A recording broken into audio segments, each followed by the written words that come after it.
Dragon Age, the Veilguard hands-on preview. Rook takes queen, checkmate.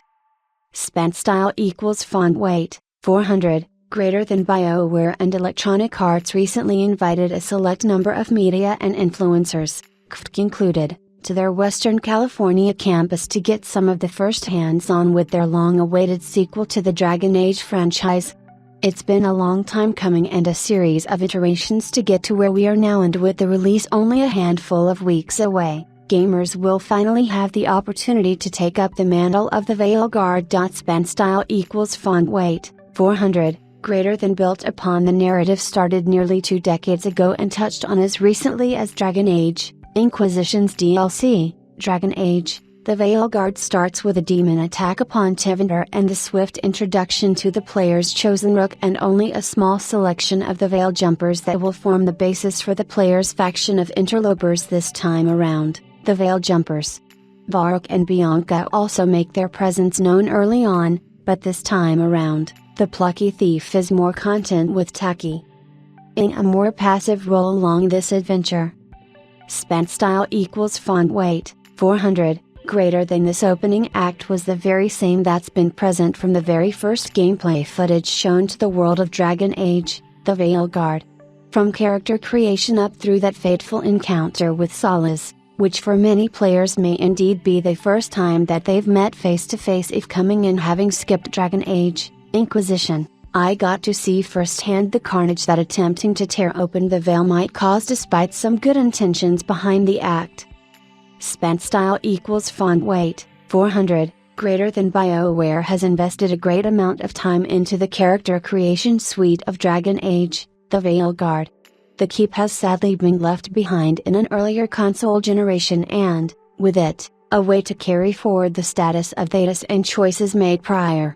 BioWare remedied this to a lesser extent by permitting the player to make a few key observations about the state of the world, but this is a feature that they intend to keep under wraps until much closer to release.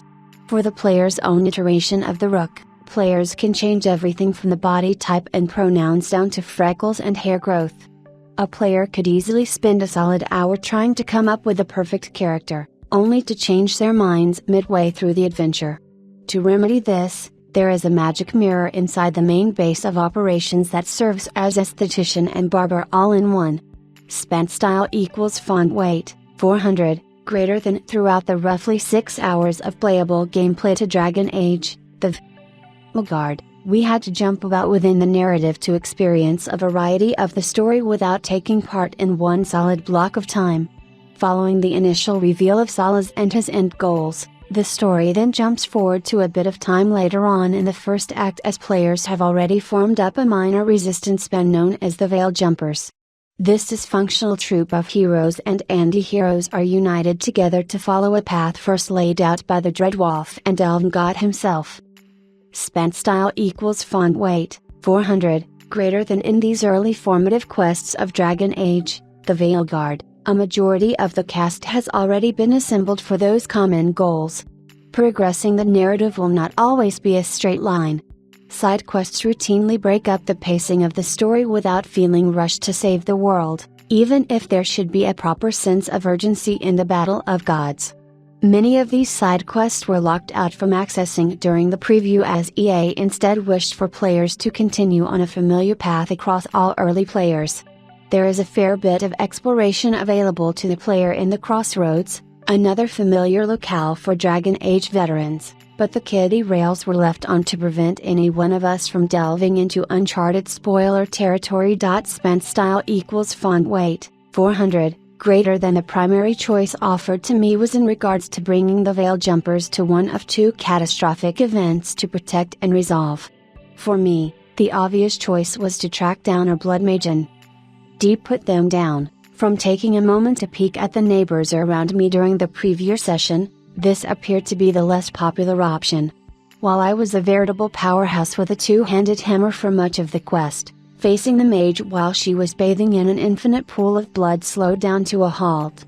No longer was I cracking kneecaps and hurling shields for kills in 1 or 2 hits. Spent style equals font weight, 400, greater than. Instead, This boss fight was an exercise in tedium as the fight itself lasted close to 10 minutes of constant attacks, darting behind pillars to avoid bloodborne missiles and smacking the occasional zombie minion to recharge my champion's ultimate ability only to repeat over and over.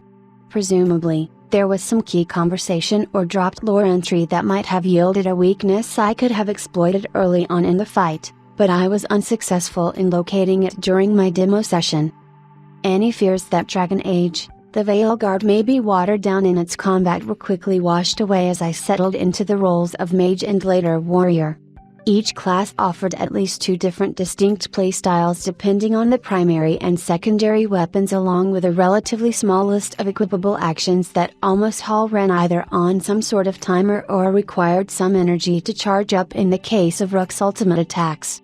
The combat itself sits somewhere between Dragon Age 2's action combat and a character action game.